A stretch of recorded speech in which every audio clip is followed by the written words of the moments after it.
নমস্কাৰ সকলোলৈকে আহক আজি বনাও মুড়িৰ এটি খুবেই হেলদি টেষ্টি ব্ৰেকফাষ্ট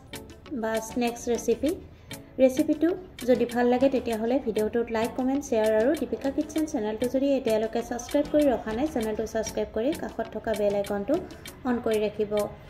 মুড়িৰ ব্ৰেকফাষ্ট ৰেচিপিৰ বাবে একাপ মুড়ি প্ৰথমতে ভালকৈ ধুই ল'ব কিয়নো মুড়িত যথেষ্ট পৰিমাণে বালি থাকে এতিয়া এটা চপাৰত গাজৰ মূলা ক্যাপসিকাম ধনিয়া পাত আলু পিয়াজ কেঁচা জলকীয়া দি ভালদৰে মিহিকৈ কাটি ল'ব লাগিব আপোনালোকে চপাৰ নাথাকিলে হাতেৰেও মিহিকৈ কাটি ল'ব এতিয়া কাটি লোৱা ভেজিটেবলখিনি মুড়িৰ লগত দি দিব আৰু তাত বাইন্ডিংৰ বাবে বেসন দি দিব বেসন আপোনালোকে যিমান দৰকাৰ হেমতে দিব সোৱাদমতে নিমখ হালধি গুড়ি জিৰা ধনিয়া আৰু গৰম মছলা গুড়ি দি দিব আৰু অলপমান চাট মছলা দি দিব লাগিব একেলগতে বেছিকৈ বেসন নিদিব আৰু ৰঙা জলকীয়া গুড়ি অলপমান দি দিব দি ভালদৰে মিহলি কৰি ল'ব দৰকাৰ হ'লে আৰু অলপমান বেসন দিব পানী দিব নালাগে এনে ভালদৰে বাইন্ড হৈ যাব যদি ৰেচিপিটো ভাল লাগে তেতিয়াহলে ভিডিওটোত লাইক কমেন্ট আৰু দীপিকা কিচেন চেনেলটো যদি এতিয়ালৈকে সাবস্ক্ৰাইব কৰি ৰখা নাই চেনেলটো সাবস্ক্ৰাইব কৰি ৰাখিব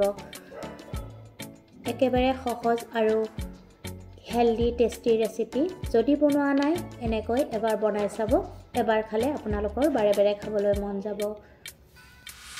পেন এখন গৰম হ'বলৈ দিব আৰু গৰম হ'লে তাত ৰাইচ ব্ৰেন অইল দি দিব আৰু তেলখিনি ভালকৈ গৰম হ'লে চামুচৰ সহায়ত অলপ অলপকৈ মিশ্ৰণ দি দিব আৰু চামুচৰ সহায়েৰে ভালদৰে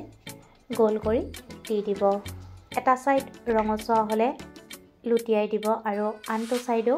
ৰঙচুৱা কৰি ভাজি ল'ব পিঠ দিয়া বাবে ৰংটো খুবেই ধুনীয়া হৈছে আৰু স্বাস্থ্যৰ বাবেও বহুত উপকাৰী হয় এয়া মুড়িৰে বনোৱা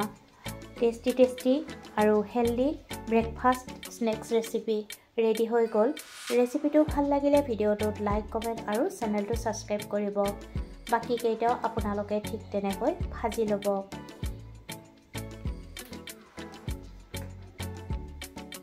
খুব উপকাৰী আৰু হেলদি ৰেচিপি যদি আপোনালোকে এই পদ্ধতিৰে মুড়িৰ ব্ৰেকফাষ্ট ৰেচিপি বনাই খোৱা নাই এবাৰ বনাই খাই চাব আটাইকেইটা বনাই লোৱা হৈছে আপোনালোকে সস বা চাটনিৰ লগত পৰিবেশন কৰিব পুনৰ উপস্থিত হ'ম এটি নতুন ৰেচিপি ভিডিঅ'লৈ আজিলৈকে আহিলো ভিডিঅ'টো শেষলৈকে চোৱাৰ বাবে আপোনালোকক বহুত ধন্যবাদ জনালো